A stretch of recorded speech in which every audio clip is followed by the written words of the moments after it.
అవునరా, తనకు ట్రాన్స్జెండరే.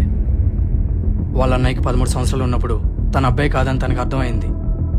రెడీ అయిపోండి రా, వచ్చేస్తాను. అప్పలనాయుడు గారు, టీచర్ అమ్మ గారు, మీరేటమ్మా ఎలా వచ్చారు? హాస్టల్లో మీ అబ్బాయి ఏం చేస్తున్నాడు తెలుసా మీకు? ఏమమ్మా, ఎవరితో నేను గొడవకి వెళ్తున్నాడా? గొడవకి వెళ్తే పర్లేదండి, అబ్బాయిలతో అసహ్యంగా ప్రవర్తిస్తున్నాడు. మీరేం చెప్తానో అర్థం కావట్లేదండి. ఆ దరిద్రం నేనేది చెప్తానండి, వాడిని అడగండి. అమ్మా టీచర్ అమ్మా, ఈ దరిద్రాన్ని ఇంకొకసారి హాస్టల్ పంపించకండి. నాన్న, నాకు అబ్బాయిల మీద కోరికలు వస్తాయి నాన్న. అందుకే మా లేదవా ఈ విషయంగా ఎవరికని చెప్పావా? ఈ విషయం ఊళ్ళో తెలిస్తే వాళ్ళ నాన్న పరువు పోతుందని ఇంట్లో పెట్టి తాళం వేసేశారు.